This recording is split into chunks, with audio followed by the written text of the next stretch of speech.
नमस्कार, capital TV में आपका स्वागत है। मणिपुर जल रहा है और इस पर राजनीति भी बहुत ज्यादा गरमाई हुई है। पार्लियामेंट नहीं चल रहा, संसद में काम नहीं हो रहा, वहां विपक्ष की टीम जाती है, घूम के आ जाती है और ज्ञान देती है कि इस पे चर्चा होनी चाहिए। ये पूरी की पूरी टीम वापस आ गई, लेकिन ये बता नहीं पाई कि भाई पूरी जो घटना घटी है, वहां पे इतने लोगों की जो मौत हुई है, जो हिंसा भड़की है, उसकी वजह क्या है। उसके लिए मणिपुर जाने की आवश्यकता नहीं है। जिस हिसाब से देश के अलग अलग राज्यों में बवाल बलवा मच रहा है, वो अपने आप में एक कॉमन थ्रेड, एक कॉमनैलिटी दिखा रहा है। हर जगह कुछ ना कुछ पैटर्न नजर आ रहा है। तो मणिपुर का क्या पैटर्न है? क्या मणिपुर की तरह और भी राज्यों में हिंसा भड़कने वाली है? ये जानने और समझने के लिए हमारे साथ अश्विनी उपाध्याय जी, आपका बहुत बहुत स्वागत है। एक पैटर्न तो हर राज्य में नजर आता है, चाहे वो हरियाणा जल रहा हो तब, बंगाल जल रहा हो तब, कश्मीर जल रहा था तब। तो ये मणिपुर में ये जो आग लगी है, उसकी क्या क्या वजह है? देखिए, मणिपुर में जो आग लगी है और वो कोर्ट का आदेश, वो तो एक बहाना है। कोर्ट ने बोला कि भाई एक पीआईएल फाइल हुई थी कि मितेई समुदाय के लोगों को भी SC/ST में कंसीडर कर लिया जाए। कोर्ट ने बोला ठीक है, इनको देख लो। कोर्ट ने कोई फाइनल ऑर्डर भी नहीं किया था, सरकार को कहा था आप इस पे देख लो, इसको आपको क्या करना है, इतना ही कहा था। लेकिन जिस तरीके से हुआ उससे बहुत क्लियर है, जिस तरीके से हिंसा बढ़ी कि वो प्लान था। कोर्ट का ऑर्डर तो एक बहाना था, एक्चुअल में मणिपुर को जलाना था। ओके, 100% जलाना क्यों था? क्योंकि पहली बात तो जो बीजेपी की सरकार जब से वहां बनी, तब से जो वहां पे अफीम माफियाओं का जाल था, नशा जो ड्रग स्मगलर का पूरा नेटवर्क था, सरकार उसको कहीं ना कहीं तोड़ने की कोशिश कर रही थी। आपको ये जान के आश्चर्य होगा मनीष जी कि पूरे भारत में जो अफीम सप्लाई होती है, वो सारी की सारी मणिपुर से निकलती है। माय गॉड, पूरा वहां पे पूरा जो कुकी आतंकवादी हैं, वो पूरा का पूरा उन्होंने हाईजैक कर रखा है। वो पहाड़ के पहाड़, पूरी पहाड़ियों पे वहां पे अफीम की खेती होती है और वहीं से पूरे देश के युवाओं को बर्बाद किया जाता है। स्कूल में उनका नेटवर्क है, कॉलेजेस में नेटवर्क है। अब तो छोटे छोटे इवन 10वीं 12वीं के स्कूलों में कई बार अफीम पकड़ी जा चुकी है। राइट। ये उनकी सिचुएशन है। वीरेंद्र सिंह की सरकार ने जैसे उनको टाइट करना शुरू किया, तो वो शांत बैठे हुए थे, डर रहे थे। अफीम फसल उनकी नष्ट की जा रही थी, वहां पे JCB चलाया जा रहा था, सब चल रहा था। कोर्ट का ऑर्डर आया।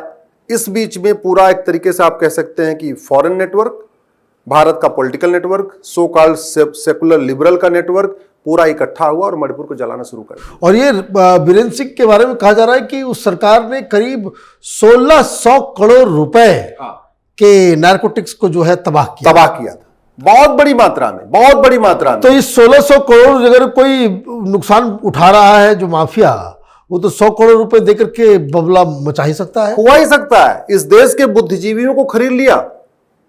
इस देश के जो मणिपुर में घड़ियाली आंसू बहा रहे हैं, मैं कह रहा हूं ये बुद्धिजीवी बिक चुके हैं। जो घड़ियाली आंसू बहा रहे हैं, एक तरफा ये पत्रकार बिक चुके हैं। बहुत सारे वहां पे जो लेखक जो इस तरीके के कुकी को एक तरीके से साइड कवर दे रहे हैं, वो बिक चुके हैं। वहां तो मैती को विलन बनाने में सारा मीडिया जुड़ा हुआ है, पूरा का पूरा। ये मैं कह रहा हूं कि ये सारा फॉरेन फंडेड NGO का जो नेटवर्क है, फॉरेन फंडेड बुद्धिजीवियों का जो नेटवर्क है, बहुत सारे उसमें जो फॉरेन फंडेड अवॉर्डी लोग हैं उनका नेटवर्क है, तथा कथित ये सेकुलर दल I.I.I.I.A.5 डॉट वाला जो बना हुआ है, 5 डॉट अलायंस, 5 डॉट अलायंस जो बना हुआ है, ये डॉट वाला है। ये सारे के सारे मिलके मणिपुर के जलने का मूल कारण है। पहली बात तो अफीम की खेती, दूसरा है वहां घुसपैठ, तीसरा वहां पे मिशनरियों का इतना पावरफुल जो नेटवर्क है, बाहर से फंडिंग आ रही है, FCRA के जरिए फंडिंग हो रही है।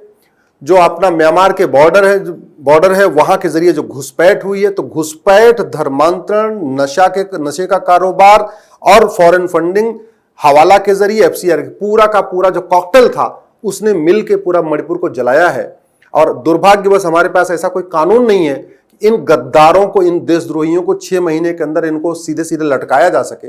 मुझे लगता है अगर चाइना जैसी व्यवस्था होती हमारे पास, तो शायद, या रसिया की जैसी व्यवस्था होती, तो मणिपुर का बहुत अच्छा इलाज हो जाता। लेकिन दुर्भाग्यवश हमारे पास न्यायिक व्यवस्था ऐसी है, पुलिस व्यवस्था ऐसी है, हमारे पास जो एविडेंस एक्ट है 1972 वाला चल रहा है, इंडियन पिनल कोड 1860 वाला चल रहा है, पुलिस एक्ट 1861 वाला चल रहा है।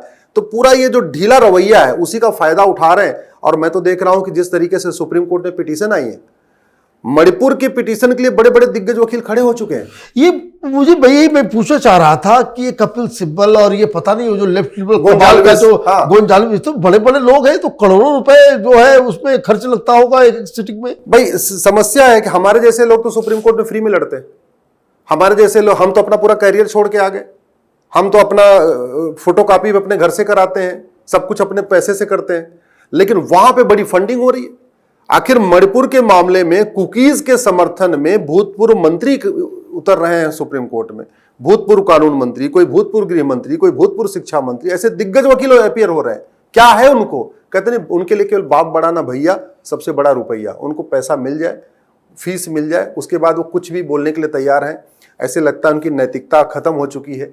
शायद देश के प्रति उनका कोई उनकी कोई जिम्मेदारी नहीं है कि हाँ वास्तव में सच को सच बोलें। शायद पैसा ऐसा है जो लोगों को अंधा कर चुका है, बोलने नहीं दे रहा है, आदमी कुछ भी बोलता जा रहा है। लेकिन मुझे एक बात बताइए कि ये सुप्रीम कोर्ट को क्या जरूरत थी कि अचानक से सो मोटो जो है आपने ले लिया? बाकी बंगाल में तो आप नहीं लेते, बाकी कहीं दूसरी जो घटना जो होती है उसमें तो आपने नहीं। चंद्रचूड़ साहब तो ये तो मुझे नहीं लगता कि वो लक्ष्मण रेखा उन्होंने क्रॉस किया। नहीं, जब मुझे पता चला तो मुझे भी आश्चर्य हुआ। जैसा वीडियो मणिपुर का वायरल हो रहा है ऐसा झारखंड की भी वायरल हुआ, तब बिल्कुल ऐसा ही राजस्थान का वायरल हुआ, ऐसा ही बाकी और राज्यों का भी वायरल हुआ। पता नहीं मणिपुर का ही क्यों ले लिया, समझ में नहीं आ रहा है। मतलब मणिपुर में बीजेपी की सरकार लगातार काम भी कर रही है, एफआईआर कर रही है, तब भी कॉग्निजेंस लिया उस वीडियो का। झारखंड की सरकार तो उस पर कॉग्निजेंस ही नहीं ले रही, काम भी नहीं कर रही, गिरफ्तारी भी नहीं हुई, राजस्थान में गिरफ्तारी भी नहीं हुई इसके बावजूद भी। लेकिन अब कोर्ट के सामने क्या पिटीशन है वो तो कोर्ट को ज्यादा पता होगा। मैंने पिटीशन देखी नहीं है। हाँ, मैंने आज स्टेटमेंट देखा कि बांसुरी स्वराज लगातार मांग कर रही थी कि बंगाल के मामलों में भी कॉग्निजेंस लिया जाए। नहीं तो ये तो आप कोई जाता तब तो जज साहब, चंद्रचूड़ साहब तो सो मोटो उठा लिए। देखिए, मैं इसलिए बार बार कहता हूं इस देश में जुडिशियल रिफॉर्म बहुत जरूरी है। और मणिपुर की बात करें तो मणिपुर के मामले में भी, मणिपुर का अगर परमानेंट आपको सोल्यूशन करना है तो ये मणिपुर की केवल एक मणिपुर की घटना नहीं है। नागालैंड पहले जल चुका है ना, बिल्कुल जला है, असम जला है, मिजोरम जला है, सब जला है, मेघालय जला है, सब जला है। तो पूरा नॉर्थ ईस्ट आपका एक एक करके जल चुका है। अब पूरा नॉर्थ ईस्ट आपका कन्वर्ट हो चुका है। नॉर्थ ईस्ट में हिंदू खत्म हो चुके हैं, डेमोग्राफी पूरी बदल चुकी है। तो मणिपुर में तो मुझे लगता है कि एक टारगेट था, क्योंकि नॉर्थ ईस्ट में जो सबसे ज्यादा हिंदू बचे वो मणिपुर में बचे, मणिपुर में बचे हुए मैती लोग बस। क्योंकि नागालैंड में केवल 8% बचे हैं, और उनको ही आपने विलन बनाने की जो है पूरी। नागालैंड में केवल हिंदू 8% बचे हैं, मिजोरम में केवल 2% बचे हैं, मेघालय में केवल 11% बचे हैं। ये मणिपुर है जहां पे 45% के आसपास बचे हुए। तो कहीं ना कहीं ये टारगेट है कि मणिपुर को भी हिंदुओं से खाली करा लो, और ये हुआ भी है। इस समय पलायन करके मैतेई वहां से निकल चुके हैं, कहीं बेचारे कहीं असम में पलायन लेकर बैठे हैं, कोई अपने रिश्तेदारों के यहाँ भाग गया, कोई कहीं भाग गया, उनका घर। और सिर्फ मणिपुर से नहीं, उनको भगाया जा रहा है, मिजोरम से भी भगाया जा रहा है। इसलिए मैं कह रहा हूं कि इसका इलाज एक ही है, सबसे पहले भारत में टैक्स रिफॉर्म किया जाए। करप्शन जब तक खत्म नहीं होगा मणिपुर जैसी घटनाएं होती रहेंगी, और उसका एक ही इलाज है कि भारत में टैक्स रिफॉर्म किया जाए। पुलिस रिफॉर्म करना पड़ेगा, जुडिशियल रिफॉर्म करना पड़ेगा, जजों की जिम्मेदारी तय करनी पड़ेगी। 1 साल के अंदर आप फैसला करो। और ये जो मुझे लग रहा है कि वहां पे जो बाहर से जो लोग आए, जिस अधिकार से यहां पे जो प्राचीन समय से जो लोग रह रहे हैं उसके ऊपर हावी हो रहे हैं, उसको रोकने के लिए कोई कुछ नहीं है, कोई कुछ नहीं है। और मैं तो बार बार ही कहता हूं कि घुसपैठ राष्ट्र की सुरक्षा के लिए खतरा है। कोई भी कोर्ट पता नहीं घुसपैठियों के खिलाफ एनएसए लगाने का ऑर्डर क्यों नहीं कर रही है। घुसपैठ राष्ट्र की सुरक्षा के लिए खतरा है, बिल्कुल खतरा है, सबसे बड़ा खतरा है। एनएसए क्यों नहीं लगा सकते, नेशनल सिक्योरिटी एक्ट? घुसपैठ हमारी एकता अखंडता के लिए खतरा है, तो यूएपीए क्यों नहीं लगा सकते? घुसपैठ एक ऑर्गेनाइज क्राइम है, ड्रग स्मगलिंग एक ऑर्गेनाइज क्राइम है, जो वहां पे अफीम की खेती हो रही है ऑर्गेनाइज क्राइम है। ऐसे लोगों के खिलाफ गैंगस्टर एक्ट क्यों नहीं लगा सकते? ऐसे लोगों के खिलाफ जो मणिपुर में हुआ, तो इसको तो मैं तो कह रहा हूं ये इनडायरेक्ट वॉर है, ये भारत के खिलाफ एक युद्ध है। तो मणिपुर में जो भारत के खिलाफ युद्ध हुआ उसके लिए हमारे पास एक प्रोविजन है इंडियन पिनल कोड में, सेक्शन 121, वेज वॉर कहते हैं। उसमें फांसी तक की सजा है, लगाना चाहिए। और कोर्ट को बोलना चाहिए लगाओ इनके खिलाफ वेज वॉर लगाओ। इन्होंने पूरे मणिपुर को जलाया है, मणिपुर में हिंसा फैलाई है। अल्टीमेटली इग्निशन पॉइंट कौन है? शुरुआत किसने किया मणिपुर को जलाने की? शुरुआत किसने किया? अगर एक्शन का रिएक्शन हुआ, रिएक्शन तो दिख रहा है, एक्शन किसने था? शुरुआत किसने किया? शुरुआत कुकीज ने की। कुकीज ने किया। 100-200 कुकीज को फांसी दे दीजिए, देखिए अभी मामला ठीक हो जाएगा। 100-200 कुकीज का घर गिरा दीजिए, देखिए मामला ठंडा पड़ जाएगा। 100-200 कुकीज का आप narco polygraph brain mapping test कर लीजिए, बड़ा क्लियर हो जाएगा कि उनको चाइना से फंडिंग हो रही है कि म्यांमार से उनको आ रहा है। और जो इतना ऑटोमेटिक और एडवांस उनके पास जो हथियार मिले, कहां से आ रहा है, उनको कौन दे रहा है? उन्होंने खरीदा है या पैसे से आया? कहां से भाई आया? पैसा बहुत चाहिए होता है, हथियार तो मुफ्त में मिलता नहीं है। मैं इसलिए कह रहा हूं मनीष जी, बहुत बड़ी हमारे सामने थ्रेट है। हम आजादी की 75वीं वर्षगांठ मना रहे हैं, मुझे तो 2047 बड़ा गंभीर दिख रहा है। अभी 75 साल बीते हैं इस भारत के विभाजन के, इसके बावजूद 9 राज्यों में हिंदू खत्म हो चुके हैं, 200 जिलों की डेमोग्राफी बदल चुकी है, 300 तहसीलों की डेमोग्राफी बदल चुकी है। मणिपुर आपका जल ही रहा है, हरियाणा जल रहा है, बंगाल पहले जल चुका है, केरल पहले जल चुका है। आपका तमिलनाडु की क्या सिचुएशन है आपको पता है, लड़की ने सुसाइड कर लिया था। केरल की क्या आपने पहले देख चुके हैं। तो ये बड़ी खराब सिचुएशन है। अगर अभी भी नहीं जागे, सठे साठ्यम समाचरित सिद्धांत को नहीं अपनाया, चाइना के पॉलिसी, चाइना का जो मॉडल है, सीधे गोली, गद्दारों को सीधे, कहते नहीं देश के गद्दारों को सीधे गोली, वो तरीका निकालना पड़ेगा, तभी शांत होगा। नहीं तो दानव का मानवाधिकार नहीं होता, मानवाधिकार मानव का होता है। जब तक हम दानवों को मानवाधिकार देते रहेंगे, ये दानव अपना काम करते रहेंगे। आपका बहुत बहुत धन्यवाद। शायद मणिपुर पे इतना अच्छे से कभी किसी ने ना डिस्कशन किया होगा, ना ये सारी जानकारी दी होगा। आपका बहुत बहुत धन्यवाद। अगर आपको ये वीडियो पसंद आया तो आप इसे लाइक करें, शेयर करें और कैपिटल टीवी को सब्सक्राइब करें। धन्यवाद।